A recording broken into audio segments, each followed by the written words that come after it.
right. All right, which camera? Up to you, Chad. Right. Here with Jamal James, FightHype.com, Sean Zattel. Jamal, just what do you think of your opponent Butaev? When you have you had a chance to watch him on tape, or you don't watch tape on guys you're about to fight? No, I watched some tape on him. You know, it's always good to get an idea of who you about to fight. But you know, he got 2 arms and 2 legs and a head like a lot of other guys I fought. I'm sure he's coming with his A game, but I'm the champion and I'm coming with my top A game as well. And, you know, we're going to see what happens. Do you prefer fighting the kind of style he's bringing to the game? He's not moving back off the back foot. He likes to come forward. You feel like you do best against that style? You know what it is that being one of the tallest welterweight fighters, everybody I fight got to come forward. Right. You know what I mean? So if I'm using my range, if they staying outside, then I'm going to eat them up all night. So, you know, they got to come in and come forward. So it's not nothing new to me. Each fighter obviously has certain strengths that make them different from other fighters that you face.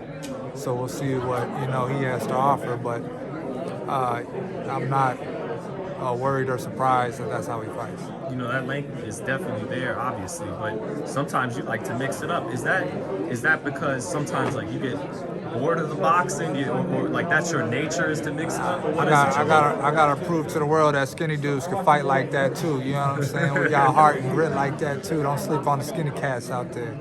Now, you know, it's just boxing, man. So, you know, sooner or later when you fight 12 rounds, a guy's gonna break your range. And being a taller fighter, I gotta know how to fight inside as well. Right. You know, when you're in the heat of a fight, sometimes I exchange more than I probably should.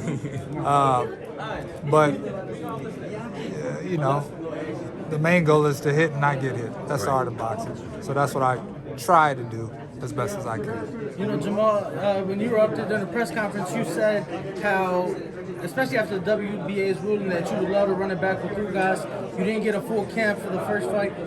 What do you see difference? You know, obviously it's been a bit. You know, you've had some fights, as has he. What do you see goes different in that fight, aside from you winning, of course? What do you think is going to be like the major differences in a rematch, a potential rematch with your Dennis Ugas? Well, when you have a full camp, man, you know, then you are working on specific things you need for your opponent. I literally took that fight the week of, you know what I mean? And we still went the full distance and still gave a competitive fight against Ugas, you know what I mean? I think with a full camp, the next time that I face off, my timing will be better on, because in that fight, my timing was off. I was kind of fighting his fight a little bit more, you know what I mean? I wasn't in my rhythm, so to say. And he's a good fighter, so it's not to take nothing away from him or what he did to make that happen. But it's just to say that if I had a full camp, I'd be a lot more focused and ready, and I think a lot more be able to adjust better and faster in the fight than I did the previous one.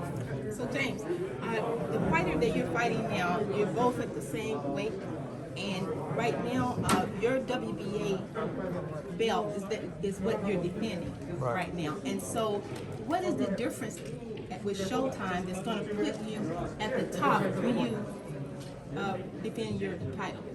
Well, you know, it's a bigger platform. You know what I mean? Showtime has always championed professional boxing.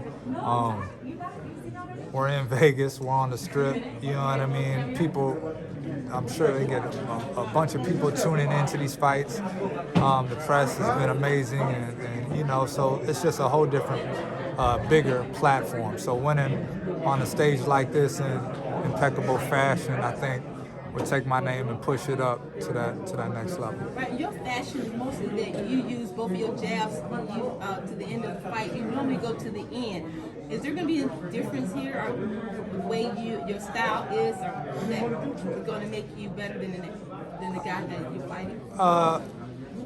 You know, if I could stop it early, then I will. You know what I mean? But I never look for a knockout, and I never get overzealous, because that's when you make mistakes. You know what I mean? You know, the jab and the reach is what messes a lot of these guys up. You know, I tell people that there's certain God-given gifts that fighters have that you can't teach anybody. You can't teach nobody how to be tall. You can't teach nobody how to use, you know, the long arms if they don't have long arms. You know what I mean? So those gifts alone present an obstacle for anybody that gets in the ring with me, and that's what I intend to capitalize on against Butaev. Just a question about Boots, because you bring up that natural talent. Do you see that with him? Like, he has a lot of things that other fighters could work on forever, but it's a God-given thing, or maybe making too much of that. Just what do you see there, Jamal?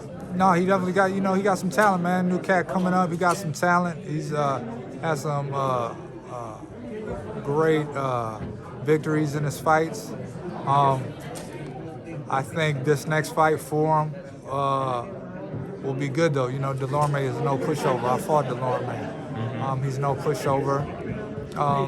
I think that when he gets some of those guys who are closer to his height or maybe taller, but got them type of bigger names, got that experience, you know, when he gets in there with them guys, and if he can beat them guys, then that it's only a matter of time before he gets a title opportunity. Was part of you, understandable question from Brian, but was part of you when he asked you about Boots, like damn, I've been grinding so hard against this tough level of boxing, waiting for my title shot, that I'm not really trying to fight an undefeated young. I want my title fight now. Is it, I mean, you said that up there too, but yeah, is it tough when you haven't even got the shot you're waiting for, and they want you to fight the young killer, you know?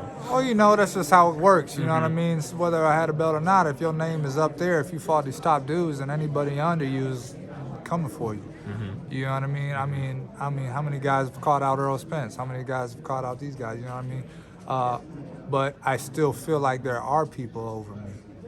And if there are people over me, then I want to compete against them until I feel like that I've created a foundation for my name where it's like, ain't nobody over me. We might be side to side rubbing shoulders with somebody, but ain't nobody over me. And when I'm there, then these guys that are coming up, I got an old soul, man. I got an old spirit. I believe that you should give those guys opportunities. You know what I mean? If you're a true champion, if you're as nice as you say you are, you should give those guys opportunities. If you get beat, then that means they the new name, and they need to, you know, do their thing, you know? But if you claim to be a champion, you claim to be a fighter, then give them the opportunities, show them that you still got the skills like that, beat them, and keep doing your thing until it's time for you to bow out, you know, and retire. And Jamal, can I please just get your insights on the other big fight coming up at welterweight, Crawford and Porter? How do you see that fight going, Jamal? That's going to be an interesting fight, man. I think those are weird. Those are two unique styles. You know what I mean? I think Crawford is very slick and tricky, but Porter has a style that can kind of make you look bad, and it's kind of hard to be tricky with him. You know what I mean? You have to kind of fight him a certain way. You know, he's short, he's quick, got some power. You know, he does little things that are kind of weird. So, you know, I'm actually. You think Crawford could counterpunch him? You know what I mean? Yeah, but it's hard to counterpunch him. It's hard to counterpunch Sean Porter because he's like all up under you. You know what I mean? Got fast feet. It's going to be interesting, I think. You know, I don't know. I don't really have a strong prediction. I'm just kind of waiting to see what's going on. I'm gonna see what happens with it. And lastly, does he hold up to the heat? Does he go 12, Jamal? He don't go past 12, I know that. So, thank you, man. And you always give a great show for the fans. I always look forward to watching you fight. Thank you, Jamal. Thank you, man. Appreciate it. Saturday night on Showtime.